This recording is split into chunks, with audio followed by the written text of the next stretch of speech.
siapapun dia. Mari isi anak kita dengan Islam, mari isi anak kita dengan iman.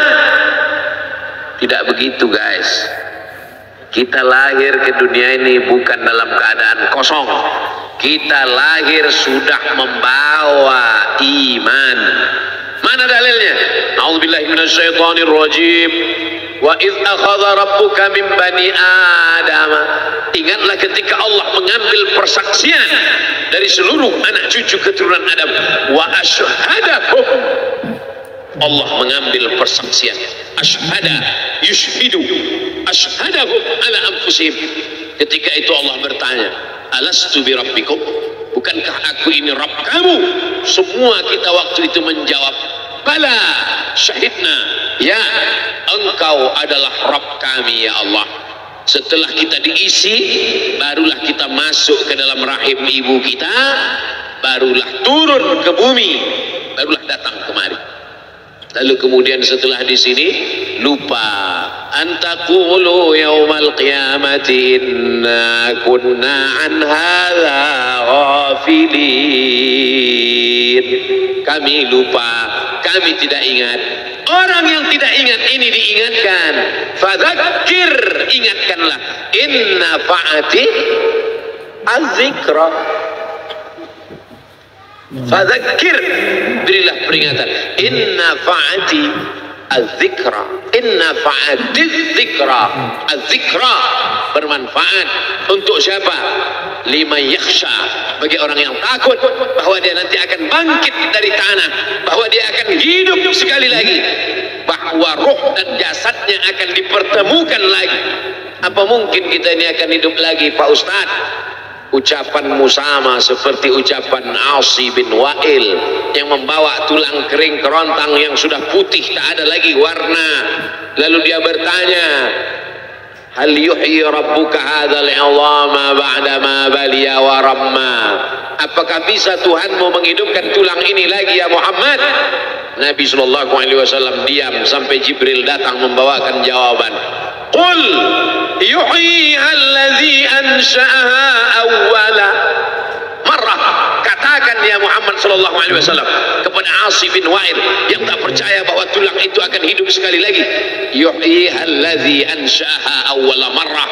Dia yang menciptakan tulang itu sebelum ada menjadi ada, sekarang setelah ada dibuatnya menjadi tidak ada, akan dikembalikannya lagi menjadi ada. Sedangkan menciptakan yang tidak ada menjadi ada saja dia sanggup, apalagi yang pernah ada dibuatnya menjadi tidak ada, dikembalikannya lagi menjadi ada. Innama amruhu idza arada syai'an ayyaqula lahu kun. Azmuz zanab, ujung tulang ekor sebesar ibu jari, tulang belakang sampai ke bawah, yang lain hancur. Ketika digali makam kuburan, ada yang tulang-tulang hanya tinggal tulang paha saja, ada yang hanya tinggal gigi dan rambut saja, yang lain hancur. Tapi ada satu yang tidak hancur, kata Allah, disampaikan Nabi Muhammad SAW, ujung tulang ekor sebesar ibu jari. Maka dari itulah nanti yang akan ditunjuk, tumbuh sel-sel tulang, tumbuh kulit-kulit, tumbuh darah daging, bangkit menjadi manusia sempurna di hadapan Allah. Masuk surga itu roh dan jasad. Jannatin tajri min tahtihal anhar. Sungai, air sungai, air sungai dengan gemericiknya masuk kaki ke dalam air sungai, itu adalah jasad. Kulit menyentuh air sungai terasa dinginnya, itu jasad. Zamharira, zamharira adalah cahaya matahari yang tidak tembus ke bawah. Kenapa cahaya matahari tidak tembus? Karena ada ranting-ranting kayu yang saling terkait satu dengan lain, sehingga kalau duduk di bawah maka cahaya matahari tidak tembus ke bawah. Itu jasad. Maka yang masuk surga itu adalah roh dan jasad menurut Ahlus Sunnah wal Jamaah. Kalau masuk surga cuman roh, saya nggak mau. Mimpi masuk surga. Abdul Somad akan masuk surga beserta roh dan jasad, kembali sempurna. Makanya kata Nabi, la yadkhulul jannata ajuz, tak masuk surga orang tua. Menangis semua orang tua, sedih karena tak masuk surga. Nabi tersenyum, kata Nabi, bukan kamu tua tak masuk surga, kamu akan kembali muda usia belia, 30, 31, 32, 33. Karena masuk surga itu adalah orang-orang muda, anak-anak muda yang bisa menikmati dunia. Begitulah mereka masuk ke dalam surga. Apa makna ucapan Nabi itu? Ruh dan jasad masuk ke dalam surga Allah. Lagi-lagi kita sedang diajarkan keseimbangan, bahwa kita lahir membawa iman, tapi iman ini bisa mati. Benih letakkan di tanah pasir kering kerontang, tidak disiram, mati dia, kering. Bagaimana menghidupkannya? Dihidupkan dia dengan ilmu. Tidak ada majelis ilmu yang paling banyak untuk saat ini, majelis ilmu di Az-Zikra. Semua ustadz didatangkan kemari. Ustadz Tengku Zulkarnain, Abah Raud tidak usah disebut lagi, memang beliau guru dari almarhum, Masya Allah, tabarakallah. Lalu kemudian para masyayikh, Ustadz Adi Hidayat, Buya Yahya, tak dapat disebutkan satu persatu, Kiai Haji Abdullah Gimnastiar, para alim ulama, alumni Al-Azhar Mesir, alumni dari Yaman, Tarim Hadramaut, Darul Mustafa, Rubat Tarim, berdatangan kemari semua. Majelis ilmu, majelis ilmu. Lagi-lagi ayam mati di lumbung padi. Apa sebenarnya yang terselip dari peribahasa itu? Iman mati karena tidak disirami dengan ilmu. Ilmu, ilmu, ilmu. Datang seorang jamaah menemui saya, Ustadz Somad, saya kena penyakit insomnia, gak bisa tidur malam. Jam 2 malam mata saya masih berkedip-kedip. Bismika Allahumma ahya wa amut, gak mempan. Sebabnya apa Pak? Sebabnya saya beli tanah. Setelah beli tanah, tanam kelapa sawit, dipupuk, dijaga, 3 tahun berbuah. Pas mau dipanen, sudah dipanen orang duluan. Ternyata tanahnya bermasalah, dibawa ke pengadilan, dia yang menang. Akhirnya sampai jam 2 malam gak bisa tidur. Apa yang terlintas dalam pikiran? Kenapa beli tanah, kenapa tanam sawit, kenapa beli tanah, kenapa tanam sawit, kenapa diambil orang, kenapa dulu gak ternak ikan aja, kenapa gak ternak puyuh. Berbulan-bulan gak bisa tidur. Akhirnya pergi ke psikiater. Pak psikiater, ya saya sudah 2 bulan gak tidur-tidur Pak psikiater. Akhirnya Pak psikiater buat resep. Ini obatnya, yang ini dimakan sebelum makan, yang ini dimakan setelah makan, yang ini 3 kali, yang ini 2 kali. Akhirnya memikirkan resep itu, makin gak bisa tidur. Dimakan, tertidur. Dosisnya habis, terbangun. Kenapa beli tanah, kenapa tanam? Setelah dimakan, muncul masalah baru. Terlalu banyak makan obat, terjadi kekacauan tubuh. Akhirnya kena buah pinggang, muncul masalah baru. Akhirnya kena buah pinggang, muncul masalah baru. Sampai akhirnya saya ketemu Makanya saya tidak marah kalau ada jamaah tertidur. Itu menunjukkan jiwanya tenang. Karena dia tidak kena penyakit insomnia. Orang Amerika, orang Eropa, mobilnya mewah, apartemennya cantik, rumahnya megah, duitnya banyak, dolarnya bejibun, gak bisa tidur karena masalah hidup dunia. Kita naik angkot kelewatan gang. Itu menunjukkan apa? Di mana letak ketenangan itu? Huwallazi anzala sakinata fi qulubil mu'minin. Dia yang menurunkan ketenangan ke dalam hati orang yang beriman. Oleh sebab itu maka iman ini mesti disiram dengan ilmu. Majelis ilmu adalah majelis zikir. Majelis ilmu adalah majelis turunnya rahmat dan barakah. Majtama'a qaumun fi baitin min buyutillah. Sekelompok orang berkumpul di rumah Allah, yatsluna kitab Allah, membaca ayat-ayat Allah, wa yatadarasunahu fima bainahum, mengkaji isinya. Nazalat alaihimus sakinah, turun ketenangan. Wasyat bihimur rahmah, turun rahmat kasih sayang Allah. Haffat bihimul malaikah, dikelilingi oleh para malaikat.